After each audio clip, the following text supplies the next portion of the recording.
अष्टावक्र गीता उपदेश संख्या 30।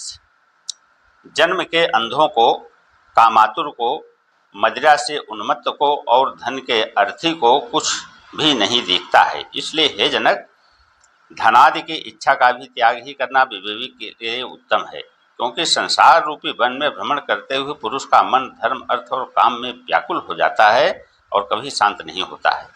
अष्टावक्र जी तृष्णा के उपशम को पूर्व कह करके अब क्रिया के उपशम को कहते हैं। हे जनक, शरीर, मन और इंद्रियों को परिश्रम देने वाले कर्मों को तुम अनेक जन्मों तक करते आए हो और उन कर्मों के फल जन्म मरण रूपी चक्र में भ्रमण करते चले आए हो। पुरुष उपरागता होने के बिना जीव मुक्ति के सुख को प्राप्त नहीं होता है। चित्त की शांति आत्मज्ञान से ही होती है, बिना आत्मज्ञान के किसी उपाय से नहीं होती है। इसलिए प्रथम आत्मज्ञान के साधनों को कहते हैं। भावाभाव अर्थात स्थूल सूक्ष्म रूप से जितने विकार अर्थात कार्य हैं, वे सब माया और माया के संस्कारों से ही उत्पन्न होते हैं और निर्विकार आत्मा से कोई भी विकार नहीं होता है। प्रश्न है, माया जड़ है, आत्मा चेतन है। केवल जड़ माया से कार्य उत्पन्न नहीं हो सकता है और न केवल चेतन से उत्पन्न हो सकता है, क्योंकि निरवयव आत्मा से सावयव कार्य नहीं उत्पन्न हो सकता है और न केवल जड़ माया में आप से आप बिना चेतन के संबंध कोई कार्य उत्पन्न हो सकता है। यदि होए तब बिना ही कुलाल के अपने आप मृत्तिका से घट उत्पन्न हो जाना चाहिए, पर ऐसा तो नहीं होता है। तब अपने आपने कैसे कहा कि स्थूल सूक्ष्म रूप कार्य सब माया से ही उत्पन्न होते हैं, चेतन से नहीं होते हैं? उत्तर, हे जनक, जैसे चुंबक पत्थर को सख्त करके लोहे में चेष्टा होती है, चुंबक पत्थर में नहीं होती, वैसे चेतन की सत्ता से माया से कार्य उत्पन्न होते हैं, चेतन से नहीं होते। जैसे शरीर में जीवात्मा की सत्ता से नख रोमांच उत्पन्न होते हैं, आत्मा में नहीं होते हैं। आत्मा असंग है, निर्विकार है, शरीर विकारी है और नाशी है।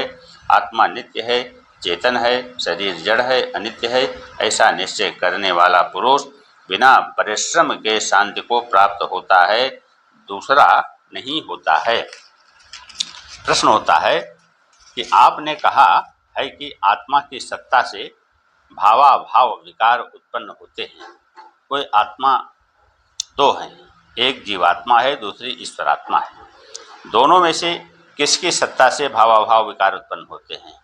उत्तर, ईश्वरात्मा के सत्ता से जगत भर के पदार्थ उत्पन्न होते हैं।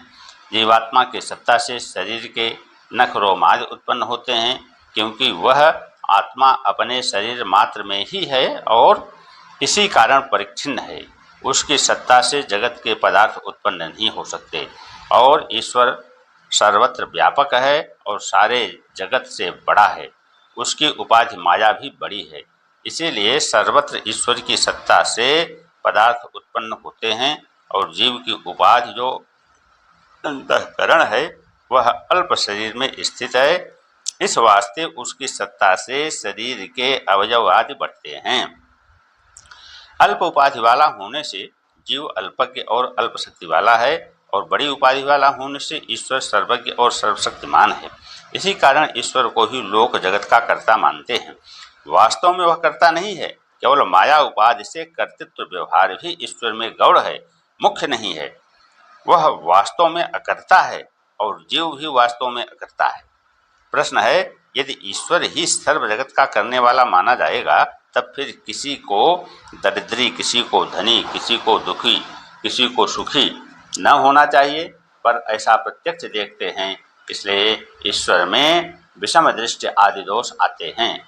उत्तर, हे राजन, ईश्वर में दोष तब आवे जब ईश्वर किन्हीं कर्मों के रचे, वह तो नहीं है, क्योंकि गीता में भी लिखा है कि ईश्वर जीवों के कर्तृत्व को और कर्मों को नहीं रचता और कर्मों के फल के संयोग को भी नहीं रचता। ये सब अनादिकाल के संस्कारों से होते हैं, अर्थात अनादिकाल से चले आते हैं, इसलिए ईश्वर में कोई दोष नहीं आता है।